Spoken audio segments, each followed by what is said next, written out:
Hey, welcome to a conversation that belongs at a bar right now, and nobody's got any liquor. So, hey, look, we're just going to have to make do. Well, Dave's got the Coke. I don't blame him for that. Speak for yourself, sir. I'm grabbing a Guinness right now. There you go. There you go. I will stop. Why waste any time? There you go. I'm It is 5 impressed. o'clock. There you go. Well, it's 5 o'clock somewhere, and right now it's 5 o'clock here. Exactly as we're starting this. Yeah. It's 5 o'clock right now. As a matter of fact, it is. Welcome to the A Game. I'm Rob Acampora. I love doing roundtable discussions at least once a year. And if I'm going to do it, I'll do it with a panel of at least one expert, one really good friend, and a gentleman who I know is crazy and I've worked with before. Actually, I've worked with two of you before, which is crazy enough to figure that out. Down below me is a man who I worked with in Wilmington, Delaware, who's now the sports director of ABC 13 WSET. That is Dave Walls. Somehow I got you on an off day. I don't know how I did that, but thank you for that. Yeah, off days in quotes when I'm working from home. You know, it just means I don't have to put the tie on. You know, that's the only change. Yeah, there you go. And next to you, a man I spent 2 years of my life with over at Jersey's Rat Radio 95.9 The Rat. But before he even got to The Rat on a 10-year run, he was doing work on Sirius XM. So when it comes to sports, Davey Mac is a sports nut without a doubt. He's got a sports program. It's on YouTube. We'll talk more about that at halftime. He's also got a wrestling podcast you definitely need to check out. Thanks for giving me the time, Mr. Mac. Thank you, Rob. Thank you, guys. I am very excited to be here. Can't wait. Let's go. Let's go. And the man who has been my friend for almost 30 years. And by the way, Netflix series Tires is the #1 rated comedy on Netflix this year. We'll talk more about how he wound up as a part of the cast. Bob Senkewicz, thank you for coming on board. I like the way you've segregated this, and we have beards to one side and non-beards to the other. We also segregated it to the people who are a little impaired on the top, yes, and those who are on the bottom. Follically challenged versus not. Yes. We are going to do roundtable on the NFL. We'll go 4 quarters on this. If this seems like something you've seen on some kind of sports network, well, this is our impression of it. So we're going to go from there. At halftime, we'll plug everything that everybody needs to be plugged. And I think you're going to have some fun with this as we start with the first quarter. And we'll start with photo number 8, please. This is where we start with this guy, Mr. Aaron Rodgers of the New York Jets. Now, he's been the most talked about guy in this preseason without a doubt. And probably the second most talked about guy, photo number 7, please, is this guy, Dak Prescott of the Dallas Cowboys. Mm-hmm. Now, you could say there are other quarterbacks that have a lot of pressure. We could talk about Daniel Jones, but when it comes to the expectations of both of these teams and these quarterbacks, these two guys seemingly have the most pressure of anybody. So, in the first quarter, my question to you is this. Which one of these guys with their respective teams has the most pressure coming into this new season? Since I know the Jets fan is over here, the Giants fan is over here, we go to the guy who has the least invested in this. That's Dave Walls. Yeah, because I don't care about either of them. Right. And the reason we're not talking about Daniel Jones, you mentioned expectations. Nobody's expecting anything from him again this year. For me, I got to say, I think the pressure is higher on Dak. Now, I know there's a lot of pressure, of course, on Aaron Rodgers because he's done jack squat since he's been with the Jets. But, I mean, look at where we've been with Dak. You know, he's accomplished a lot in the regular season. He's got all the flashy numbers. Last year was arguably his best year in the regular season, 4,500 yards. You know, he got that All-Pro nomination. That's great. What did it do for the postseason? They went one and done again for the 6th time, I think, the last 10 years. So again, how long do you continue to ride this horse that's flashy in the regular season, but can't get it done when it matters in the postseason? And keep in mind, he's also at the end of that 4-year contract extension. He and Jerry Jones, hey, look, another contract negotiation in Dallas that's going just as well as CeeDee Lamb, except they haven't finished this one yet either. So, I mean, how long are Dallas fans going to sit there and just go, you know what, we'll give him another year. We'll give him another year. It's got to be this year, not only for the fans and for the team, but for him, because if he's going to try to waltz out into the free agent market and you've got no postseason success to your credit, I mean, that's a multi-million-dollar drop in your worth to another team. So this is crucial, not just for the Dallas organization, but for him as well. Davey Mac, are you on the Dak bandwagon, or are you going to go with Aaron Rodgers with more pressure? I am feeling Dak Prescott has the more pressure, just like Dave said, and here's why. A few reasons. I think with all the ayahuasca that Aaron Rodgers has ingested, he's incapable of actually feeling pressure. I don't think his nerves. Yeah, I don't think they actually exist. I think that Aaron Rodgers kind of lives in Aaron Rodgers' world.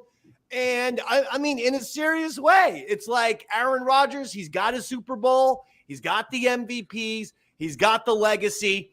With all due respect, if Aaron Rodgers doesn't win for the Jets, he's the same quarterback of the last 50 plus years who haven't won for the Jets.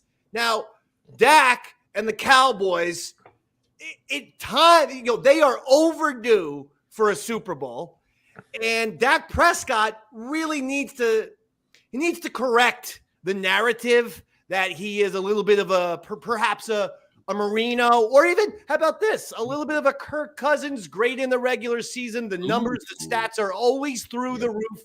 When the postseason arrives, things go downhill. I think that gives Dak a lot more pressure. At the end of the day, 0 Super Bowls. Rodgers has one.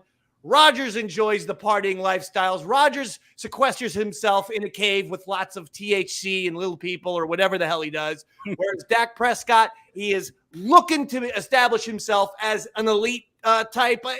He needs to get to the Mahomes level. And the only way to do that is to actually win a Super Bowl, NFC championship appearance, playoff appearance, not good enough. More pressure on Dak. Well, now I have to go to one of the 2 resident Jet fans on this panel.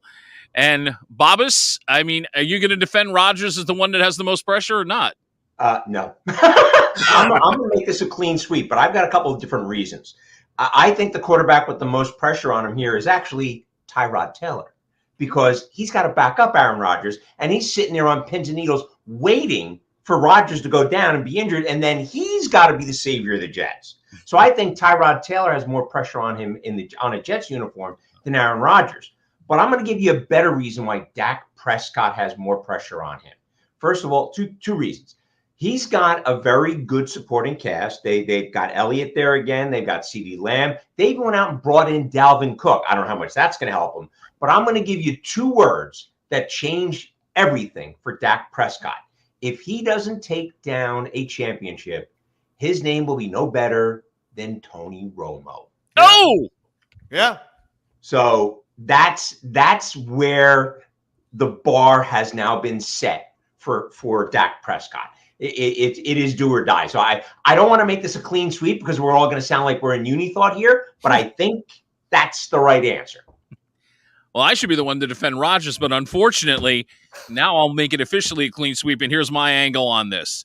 With the New York Jets being 7-10 the last 2 seasons, if Aaron Rodgers even moves the bar to, say, 11-7, but they don't go anywhere, that means the coach is getting fired. No guarantee that Aaron Rodgers may want to try this again, and this Jet team probably falls apart and goes 5-12. And we're going to be about 5 years away from even being decent. With Dallas's nucleus, they are going to be a winning team. I mean, look, even when you had Jason Garrett as the head coach, by the way, on his tombstone, we'll say mediocre. How many 8 years did he have as a head coach? Awful, yeah. So when you look at Dallas, they're not going to take the grand fall if this doesn't work. So I think, in a sense, the pressure on Dak Prescott is, look, you can go. We'll let you walk. We'll still be a decent team. Pressure more on Dak because, in the end, if he doesn't deliver, as you all said, if he's compared to Tony Romo, yeah, he may get paid, but he may lose about $15 million a year. Something to think about. I'm going to throw another thought here that occurred to me that I forgot to mention is that when you have a quarterback that's in the running in the preseason, right, for comeback player of the year, where's the expectation? Everybody's looking at Aaron Rodgers going, he's a serious, legitimate comeback player of the year candidate. If he fails, where's the failure?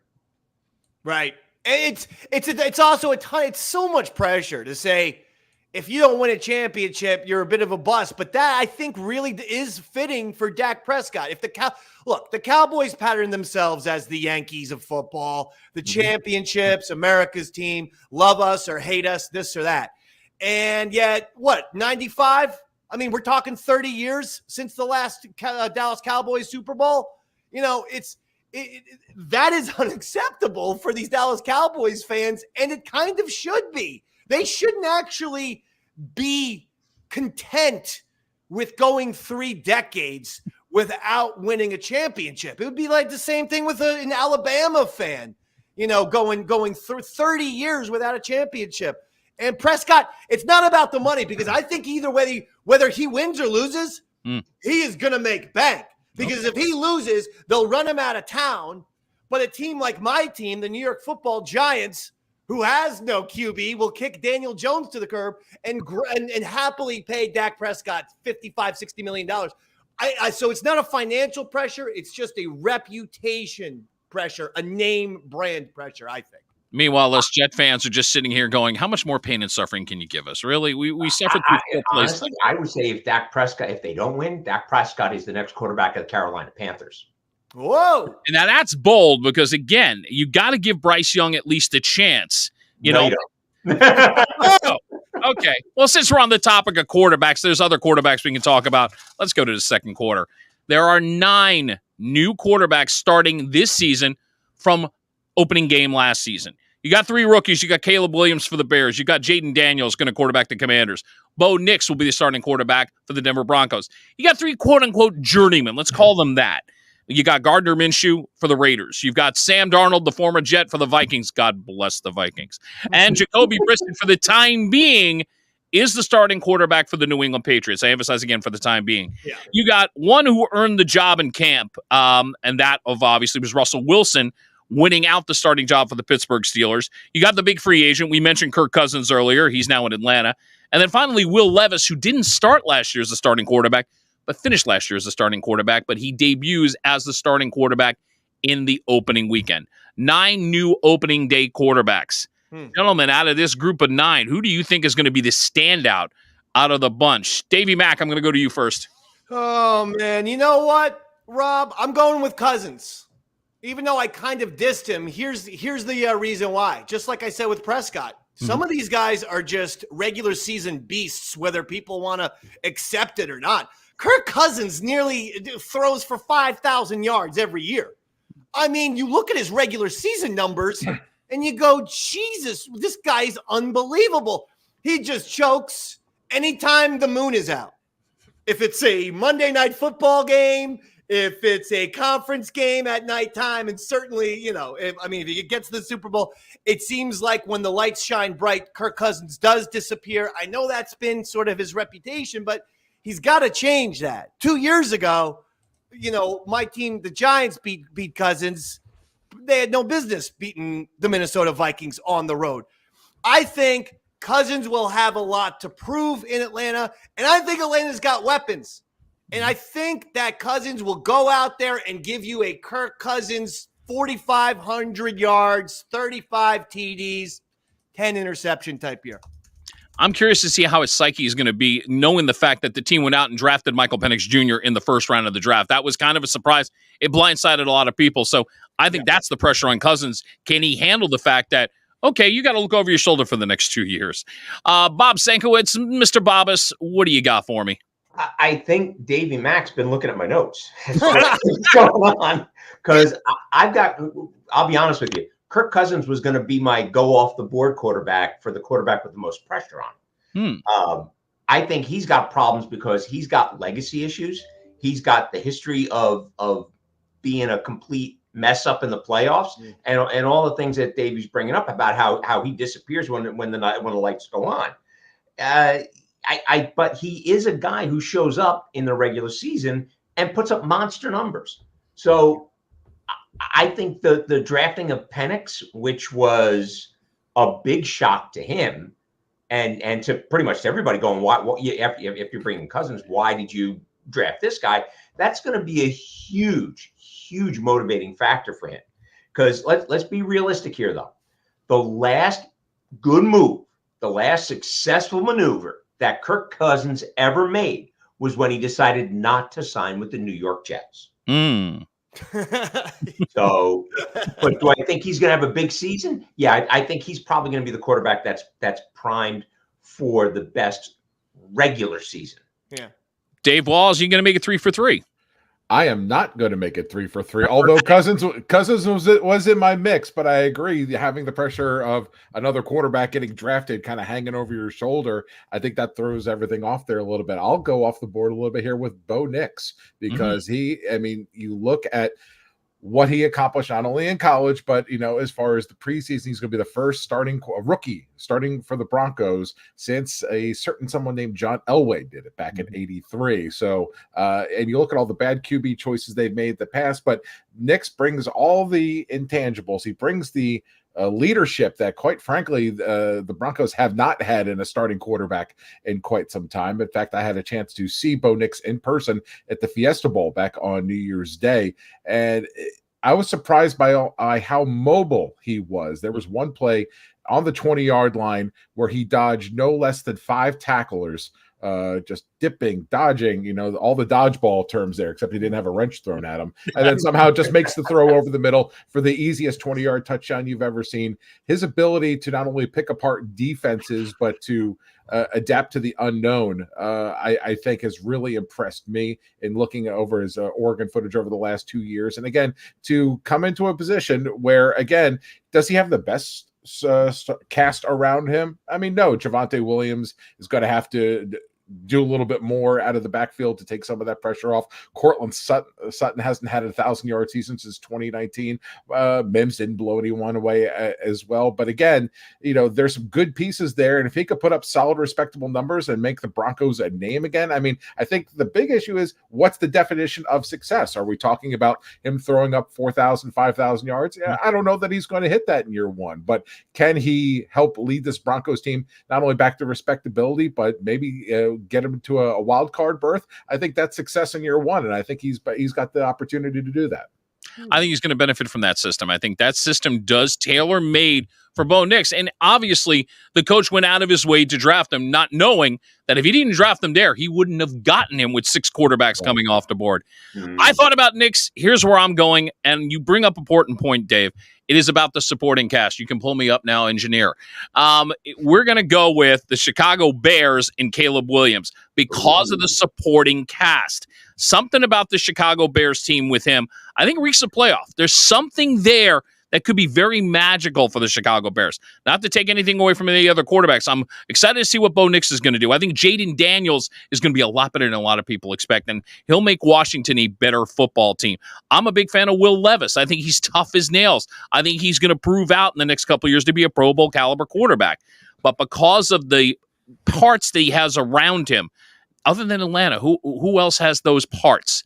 That's why I'm going to go with Chicago. Caleb Williams benefits from the people he has around him to have a very big, successful rookie season. Maybe not the numbers, but if he gets them into the playoffs, that's going to be my idea of success. And with that, we're at halftime, which means I go around the board and talk to everybody. But Dave, obviously, the sports director and award-winning sports director for WSET, ABC 13. Give me photo number 3, please, just to give a plug for the I love that photo, by the way. And that is the crew when you're on the weekends. You're also doing Friday Night Football. And you also did something very interesting recently with Liberty University. If you put up photo number 1, this was some tell me about this. So you were running or you were doing the training camp with Liberty Football? So myself and one of our anchors got the opportunity to actually participate in a full Liberty practice. Now, we didn't strap on pads. Those days are long behind me. Thank you very much. And plus, having knee surgery a year ago, there was no chance of that. But we did the full drills, sprinting, reaction drills, and it was amazing to see the science that now goes behind a college football practice. From the reaction drills where lights will flash and you have to time your reactions, or here's the ball. Whereas before it was just run you, and then after you throw up, you get up and you do it some more. The science has really helped to create not only a tougher practice, but a more balanced practice. It really is not just about the strength, but it's about the overall conditioning. It's about the brain activity, the reaction speed, making sure that a player is more well-rounded rather than just being physically tough. And let me tell you, that picture right there, I had to sit down for about 20, 30 minutes because I was right out. Danny Glover said it best, and in Lethal Weapon about being too old for something, and I'm in the blanks. But boy, it gave me a lot of respect for the amount of preparation that even if you're a mid-level program that you have to go into to be able to compete at a high level. Yeah, and you mentioned a high level and a top level mid-level program in Conference USA, and they're one of the favorites, obviously, to come out of that conference and do well. I obviously still don't understand the 12-team football format. I think one non-Power 5 team gets into the playoff, so Liberty's playing for that one non-Power 5 spot. But to do that, obviously, it'd have to be an undefeated record, win Conference USA, and then hope the rankings are good. Yeah, absolutely. But the one thing Liberty has going for it is they have largely their entire starting cast back, with the exception of C.J. Daniels, who's now a wide receiver at LSU. But when you get the Conference Player of the Year and Caden Salter back at quarterback, your top running back in Quentin Cooley, and virtually most of your offensive line and your defense is improved, it's very it looks very good on paper. They've got a rematch of New Mexico State, who they played in the Conference USA Finals this upcoming Saturday. Right. And I think that'll be the true barometer of where this team stands. They got some tough matchups too, like App State, East Carolina. So it's not exactly a cupcake schedule, but certainly you have to go undefeated and you have to make it look good along the way in order to put yourself in that spot for that 12 seed. Yeah, I'm pulling for them. I'd like to see them be one of the 12 without a doubt. Davey Mac, I'm going to pull up photo number 4 because I'm a fan of this. This is one of the two things he does. Eastside David's son wrestling. You are a huge wrestling guy. I mean, we're going to get into a couple things here. But what made you decide to? Obviously your son's a fan. But what made you decide? Okay, you know what? I'm just going to put this out there. Talk with my son and talk about wrestling.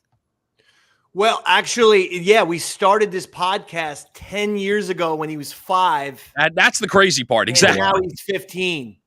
And we've done it every single month for 10 straight years. And it is actually cool, especially for me, because I get to go back if I ever want to and just listen to him when he was a little kid. There you go. Predominantly began because he knows that I do radio, Sirius XM and all that kind of stuff. And he always wanted to, he still actually, even at the age of 15, he still wants to be an announcer. He wants to be a broadcaster. Oh, that poor kid. And so we were watching wrestling. He got into wrestling. I was a wrestling fan for years and years and years. But the funny thing is, I'm a wrestling, sports, movies guy. That's pretty much it. Yeah, that's you, without a doubt. I had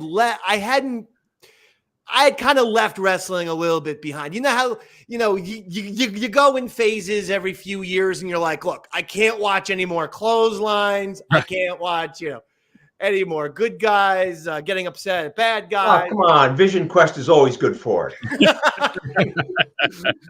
So I said, I'm just out of it. I'm going to watch the sports. I'm doing the sports show. And then one day I come home. He's 5 years old. He's watching wrestling. He never knew me as a wrestling fan at all. He didn't know that I even liked wrestling, but he was instantly into it. I'm like, hey, I like wrestling. I'll check it out. And this is 2015, like I said, and he got me right, like Pacino and Godfather 3. Just when I thought I was out, he pulled me right back in. And I go, all right. And then he said, could we ever do a show? It was actually my son's name is Stanley. It was Stan's idea. And I honestly thought he would have grown out of it, or at least just said, I don't want to do the show with Dad right now. I'm 15 years old. Right. I want to go out. I want to hang out with my friends, blah, blah, blah. No, he's still into it. In fact, he's more into it than ever. And we have so much fun from it. And because of the Eastside Davidson Wrestling Show, I somehow got hooked up with the IWF, the Independent Wrestling Federation in New Jersey. Mm-hmm. And so for the past 7 years, I've been a bad guy manager over there. I'm a real prick in the heel of Bobby the Brain Heenan type of. Yes, that's the perfect comparable. Absolutely. Yeah. So I've been a bad guy manager for the last 7 years. It was only because the IWF heard the wrestling show. Oh, there you go. And so, so we have this, and it's been cool because I've gotten to meet, there's been real, Tony Atlas, Mr. USA, Hall of Famer back in the day, and all this fun stuff. So we have a great time. It's once a month, sometimes twice a month before any huge WWE event. We have an awesome time. And your other podcast, the Davey Mac Sports Program, photo number 5, please. So everybody, if you want to go follow him, you can follow him on YouTube. He gets into it. Recent episode, by the way, just to give a little tease, give me photo number 6. He gets into this. And yes, that is Davey Mac from back in the day. And that is him with Berman. I'm not going to give away anything. Watch the episode. You're going to laugh hysterically. Oh, I'll tell you what happened. It only takes 30 seconds. Okay, if you want to take a second, I just want to drive volume to your damn site. See, I'm really great at this, Dave. I'm really good at plugging and promoting. I always have been, very sarcastically is what I'm saying. No, real quick. I'm a massive Giants fan. Got 20 row tickets on the 50-yard line to the second Giants-Patriots Super Bowl in Indianapolis. Giants win the game. Everyone's going crazy. Every Giants fan, at least, playing beers and stuff like this. All of a sudden, there's Chris Berman, ESPN legend Chris Berman, Boomer. And I go, oh, my God, Boomer, and I'm happy, and the Giants have won. I'm euphoric. And I put my arm around him because I remember – do you remember this, Rob, or anybody, Bob or Dave? Remember in 1980 when the San Francisco 49ers beat the Dallas Cowboys with the Dwight Clark catch? The catch, yeah. Mm-hmm. Remember who the sideline reporter was? It was Chris Berman. And all these people going nuts on him. Giants just win a Super Bowl. I'm thinking he's a happy guy. He looks like a nice guy on TV.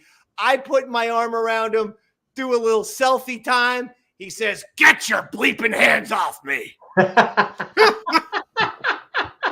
Oops. Like, wow, Boomer. I mean, Giants just won the Super Bowl. We're having fun here, I thought. Get Apparently, you aren't going to Disney World. No, you weren't.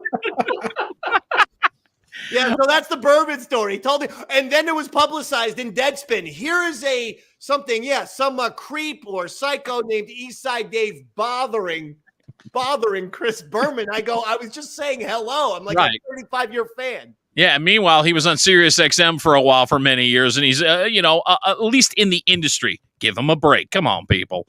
Get your damn hands off. He didn't say damn. He said the other word, but I don't know what kind of language is. Okay, we'll leave it at that. Go follow him on YouTube. You won't be disappointed. My good friend, we call the Bobbist, Bob Senkewicz, who recently had an episode on tires on Netflix. Matter of fact, photo number 2. He played one of the mechanics. And if you've watched the series, you know that this has been the number one new series for Netflix this year. It's gotten a lot of hype, and it's living up to the hype. So much so that Bob and I went out golfing a few months back. We're at a really good course, Hominy Hill Golf Course, which has hosted the U.S. Amateurs in the past. And Bob and I run into somebody that I know, and we're playing in a foursome. I think by about the second hole, you take the story from there, because you started talking with the guys. We were talking about a number of odds and ends, and one of the guys looked at me and said, "You're looking familiar. You do look familiar." And I looked at him and I said, "Well, do you watch Netflix?" And he goes, "Well, of course I watch Netflix." I said, "Okay, have you seen the show Tires?" And he goes, "You're the guy. You're that old guy. You're the old mechanic." I was like, "Yeah, that's me. That's me." He had to say old guy. He couldn't. Well, I am the old guy in the shop. I mean, the show's been on Netflix for a while. My character is now dead. I'm a. You talk about language that's available on the show. I can't use the language I have on the Tires purposes. Yes, because I am about as rude, politically incorrect, socially unacceptable in my language and my deportment for this old guy that's the mechanic in the shop that eventually winds up having a heart attack and they find him dead under the car he's working on. But it's gotten quite an interesting response for a 6-episode comedy. Absolutely. Which I believe they're shooting the next season now. Mm-hmm. It was quite fun. And I had no idea what was going to happen with the show when we shot it, because Shane Gillis, who is the guy who people would know from Saturday Night Live, they had a major issue with him on that show. Hang on a second. They had a major issue. They shot the show Tires before he went back to Saturday Night Live, and I think he was looking for a way to get some juice to get it somewhere. Because when we shot it, I said to him, "Well, where's this going to go?" And they said, "Well, we're looking for a streaming service." Like, okay, that's great.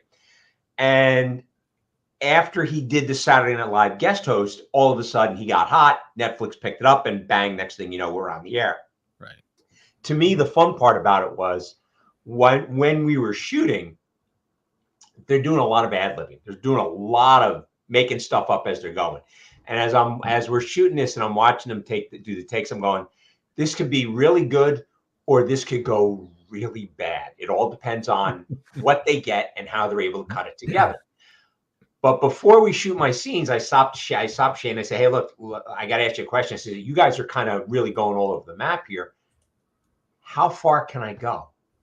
Because you guys are, I know what the script is. And I see you guys going a long way afield on the script. And he looks at me dead in the eye and he goes, you can't go far enough. And I went, oh, that's all I needed to hear. So it was a matter of take every insulting, degrading commentary you could think for a guy who's the old, nasty son of a bitch in the shop and throw it out there. And that's kind of where it boiled down to. And it was a lot of fun. And I'm so happy for you because it's amazing to me now. People are really recognizing you from this episode. And that has to be something where you sit there and go, this feels really good. And damn you, Sean Gillis, for not making me still be alive for season 2. Yeah. I mean, I've got an idea. If Shane ever sees me and I ever get a hold of him, I have a way to bring me back. But that's the shameless self plug. There you go. I'll go you one better, Rob. I was playing golf about 2 or 3 weeks ago. You were not there, right? And there were 3 guys in their late 20s. They all recognized me. That's fantastic. I was like, wow, really? They're like, dude, it was freaking awesome. I was like, okay. That's awesome. I know you're not there, but I look forward to season 2 of Tires, which will be coming up soon on Netflix. I would hope so, yeah. Absolutely. Now we're out of halftime. We got to get back into the game. We're at the third quarter, ladies and gentlemen, and this is where we go into bold predictions. How bold can we get? Are we going to talk about a player? Are we going to talk about a Cinderella team? We're going to talk about a coach. I'm going to go only because I've been going in order. Bob Senkewicz is up first. Well, I have a history with you of making predictions about specific players. Yes, you do. I was one who predicted that Deion Sanders wasn't going to last very long and get injured a long time ago. I had a couple of interesting ones that I wanted to go with. The first was, well, the Bills aren't going to make the playoffs. I don't know that that's a crazy one off the board. Predicting how far the Jets would go could be, but that's not where I'm going. I'm going to say that Patrick Mahomes will not be the MVP this year. And the reason why is because he's not going to play 17 games. He is going to be injured and not finish the season. Whoa. And I'm saying that because I think his play style is finally going to catch up with him. And some defender is going to get the right timing or wrong timing, depending on how you want to look at it, and catch him in one of his little acrobatic maneuvers. And that's going to be the end of his season. That's my bold prediction. Wow. I don't think anybody's going to be as bold as that. I call it a hunch, but I'm like, and it will play into my Super Bowl prediction because Mahomes will not be there. That's bold. The only way you can top that is if you say something like the Packers plane will go down in a crash. Oh no, not even a jest. Oh no.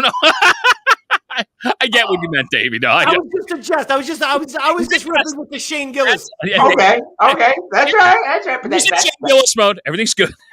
See, now I've set the bar way up here for you guys, as to for bold predictions. I already know I'm going to come up lame, but I'm going to go to you, Dave Walls. I don't know how we're going to top that bold prediction, but go ahead. I feel so tame compared to that. I mean, I don't know how I'm going to top that. I think my bold prediction is the Miami Dolphins win the AFC East. You look at everything offensively that they have. Tua was near the tops of passing yards. Of course, they had Tyreek. And you continue to go down that. Raheem Mostert, was the most rushing touchdowns in 23. Everyone's back. You got Jalen Waddle, Achane again. So many top players on offense. If they can put up the 30 to 40 points a game. I love their offense. Everybody has to stay healthy because the offensive line is extremely thin.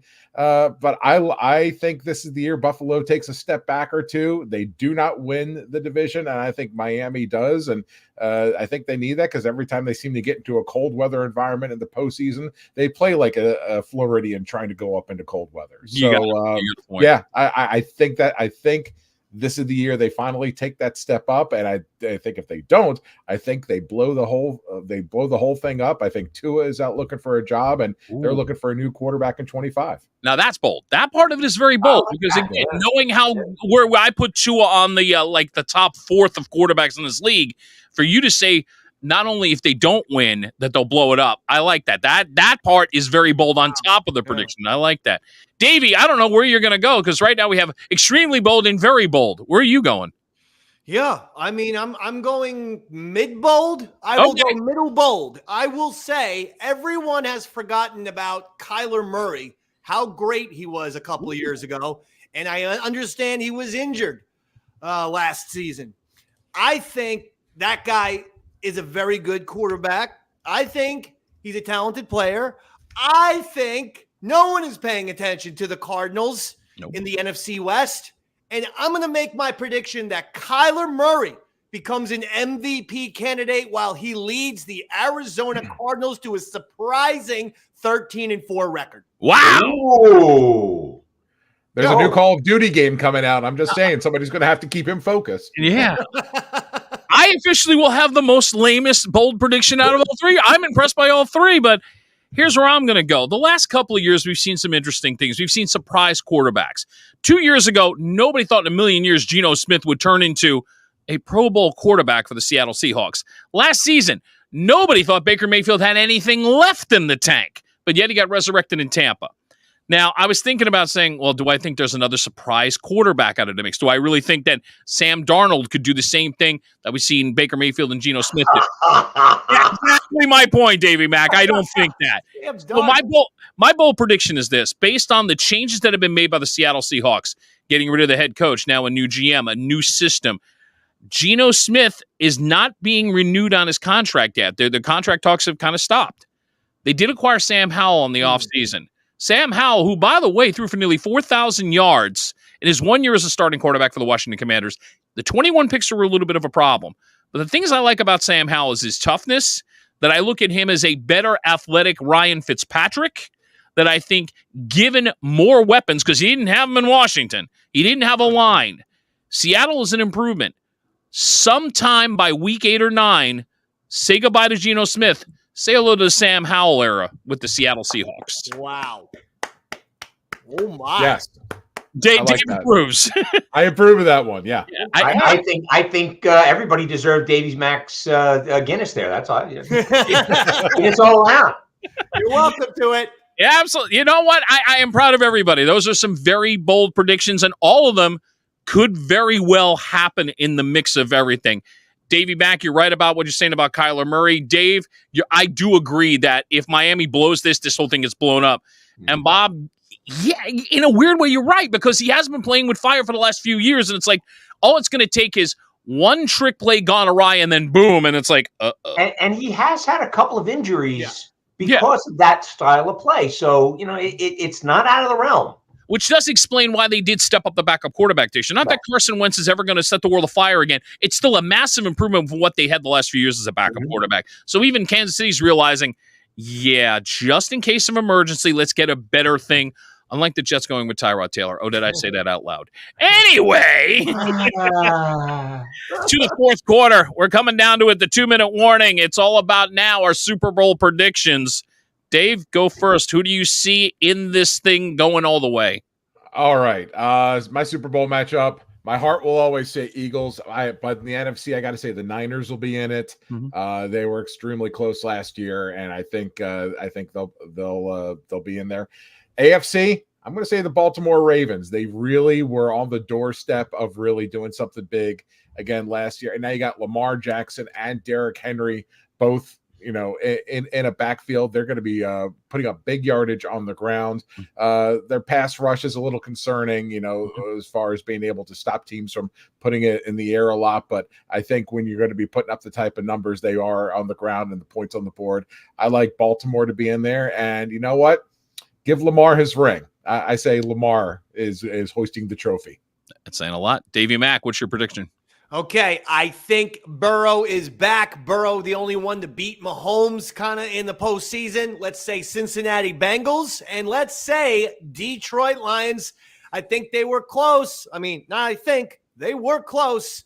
I know Campbell likes to be aggressive, but maybe in the postseason this year, if you're up 7, in the fourth quarter and it's 4th and 2, maybe just kick the field goal and get up by 10.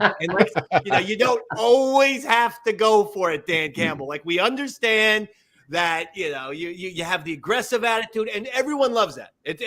I'm not criticizing that. But you got to think strategically sometimes, especially when your defense was playing well. I feel like he gave the NFC Championship game away to the 49ers. I think that he learns from that. I think the Lions get to the Super Bowl where they take on Burrow and the Bengals. Bob, where are you going? Well, I'm about to throw the hex on myself. Okay. First of all, I think I'm going to take one team that's never been there, which is the Detroit Lions, and one team that is 1-0 in the Super Bowl, being the New York Jets. And I think the Jets actually are your winner this year. And you know me, Rob, I never say this. Yeah, you don't. I'm going to couch my statement and say, as long as the Jets offensive line stays healthy, this team is set to be probably the best team the Jets have had since the Mud Bowl game, when they should have beat the Dolphins back in '85 or '81. Right. It's offensively, they've got more weapons available, and if they can keep Aaron Rodgers vertical, that they're going to score points like crazy. And defensively, people are forgetting they've got one of the best defenses, not just on paper. Last year, they were one of the top defenses in the league, and they're still good, and they're still very good.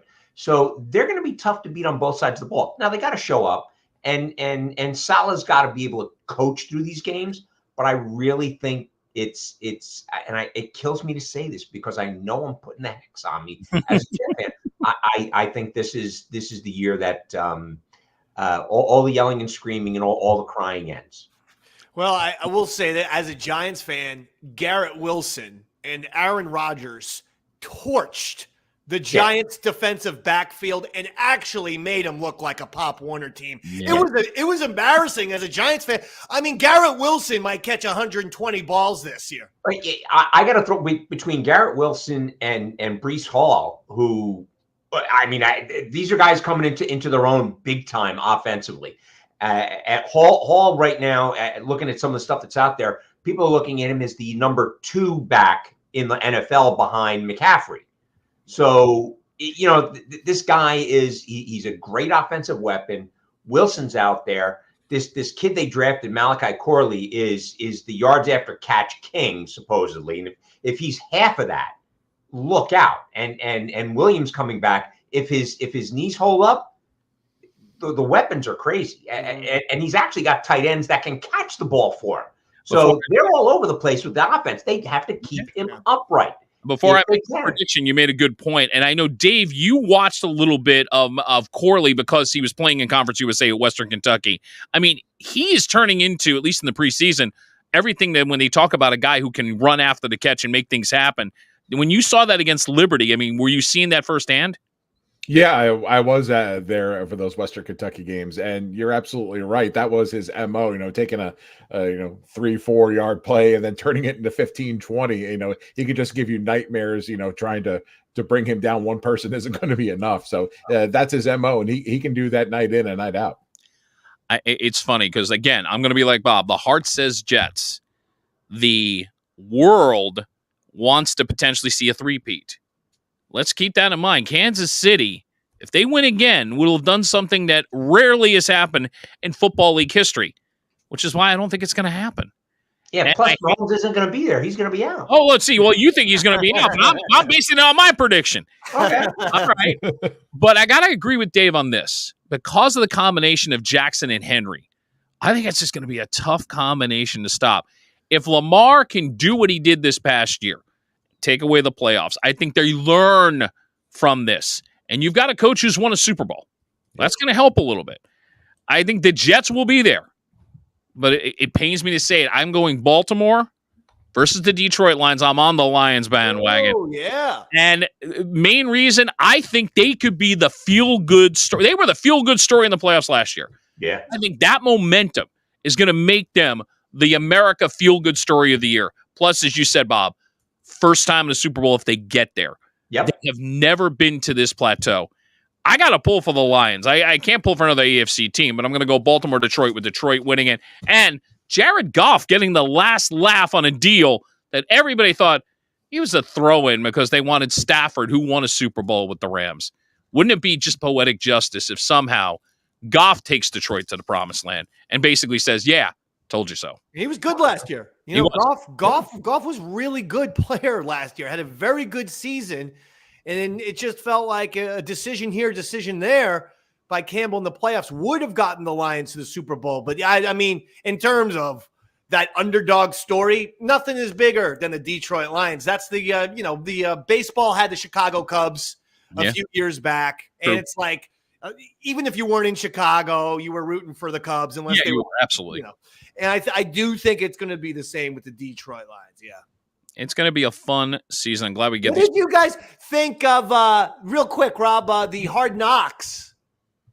Did anyone watch it? Because I watched the Hard Knocks off season, and right. I thought it put the Giants in a very bad light. I really did. I caught the clips, and I think just some of the things that came out of the coach's mouth and some of the things that went down, yeah, I would agree with that. And I think that's another thing, if we were to get into the Giants, could be a whole other thing. Is that coach in trouble potentially if this doesn't go well? That raises the question, because there's been a lot of discussion about Dable having issues and being on the block of getting out. I only caught very few minutes of it this season. Do you think that's contributing to the fact that the fire of get rid of him? I think what happened is it made Joe Shane. Why is the general manager allowing people to see his negotiating process? Because when he was negotiating with Saquon, John Mara, the Giants owner, comes in and says, Saquon can't go to the Eagles. If Saquon goes to the Eagles, I'll have a very difficult time sleeping at night. And then lo and behold, 48 hours later, Saquon's in with the Eagles. And then after that, it was a chain reaction. You start thinking of the moves and you go, man, the Eagles got Saquon for 3 years, $12.5 million a season. Giants couldn't offer him 13, just an extra $500,000. And meanwhile, the proof is in the pudding. When Saquon is in the game and Daniel Jones is out, the Giants still won with that Tommy Cutlets guy. But when Daniel Jones is in the game and Saquon is out, the Giants are a terrible team. So Saquon's value, and I get that running backs, these coaches keep going, well, running backs, when they hit 28, they're done. I'm like, the old Earl Campbell style of 25 to 35 carries a game. Yes. Then when you're 28, you're going to be beat down. But how about treating Saquon like Marshall Faulk, giving him 12 to 15 carries a game? Meanwhile, 12 to 15 passes, screens and slants. Yep. I just think that Hard Knocks was very, very, very bad. I feel like, and there was an article that just came out on Forbes that said 5 anonymous agents said that they would not have their guys negotiate with the Giants after seeing Shane's process. Wow. Furthermore, Shane looked like he wanted a quarterback because they showed the lead up to the draft and the draft. And he was really trying to perhaps move up. And then when he couldn't move up, it's like, well, I guess let's take Malik Neighbors. But he just told Giants Nation that he doesn't have faith in Daniel Jones. And I think that's actually why Giants Nation has lost faith in Daniel Jones before the season ever started. So even though I'm a G-Man fan, that's why you've heard very little Giants talk out of me today, because I think they're going to be 3-14. I'm going to wrap it up with one last thought, and I'm going to go to the man who's in the media. Dave, I've seen it with the Hard Knocks. Not many teams have really benefited from being on Hard. It almost seems like it's like a kiss of death. You go on Hard Knocks, you're not exactly parlaying this into a playoff berth. It almost seems like they are looking for drama. I mean, not that, in your level when you're doing high school sports, the ACC, and you're looking for the feel good, but you also see the other side of this from the media standpoint. They're kind of looking for the drama, aren't they not? Oh, absolutely. Let's be honest. That's the reason we're watching Hard Knocks. We're not watching to see, what a first-round draft pick is telling his mama as he goes off to camp. No, we're looking for the people who are battling for a spot and for the GMs who will probably make a bad move somewhere along the line, or looking for Rex Ryan saying, let's go get a damn snack. Thank you very much. I was about to go there. Come on, that's burned up here forever. Yep. I mean, we're looking for those moments where, as a fan, we can go, "What the hell were they thinking?" In the preseason. Look where we're at now. And to Davey's point, I feel like there's always moves that they show a GM or a coach make, where even as you watch it, you go, "Golly, that doesn't look too good."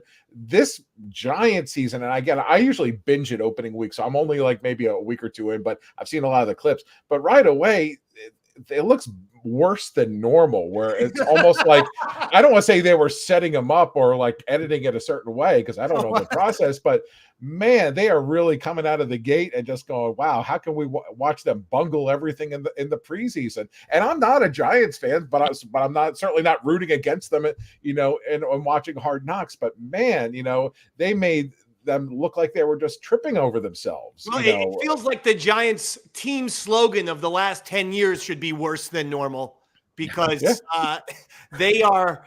I thought it would be at least we're not the Jets, but great marketing campaign. They do seem to be devolving, and I just thought, boy, oh boy, and to your point, the Jet. I actually love the Jets Hard Knocks, because training camp. At least you're just watching a lot of football. You are watching some of those coaching GM decisions. But this was, a Hard Knocks off season, and it was the whole Joe Shane, the general manager. It was the Joe Shane show. Oh. And that's giving away too much intel, in my opinion. And let's be honest, has there been a Hard Knock season where they've showcased a team that has gone on to have a winning season? Yeah, exactly my point. I was trying to. I mean, I'm literally going back. I think you have to go back to the early days of Hard Knocks, where maybe they had the Cowboys at the end of Emmett Smith. Didn't the Ravens do it the one year that they won? They came. So the Ravens was the first year, but that was them coming off of the Super Bowl win. Right. Oh, okay. Yeah. Okay. I'm like a Hard Knocks freak.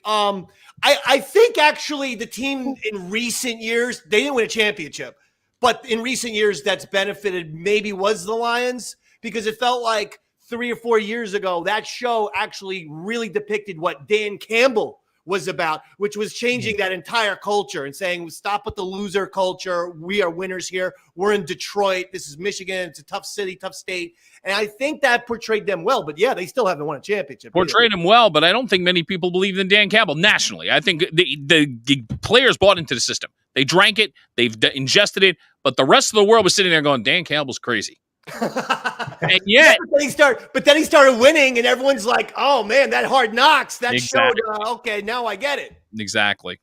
And you know what? That was the overtime segment. Way to go, gentlemen! I love it.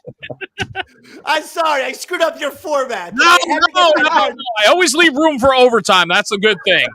We kicked the game-winning field goal. We all did. I was going to say, did we score a touchdown or kick a field goal? I don't know which. Field goal. We did that. Damn it. We don't accept ties here. Damn it. There are no ties in this thing.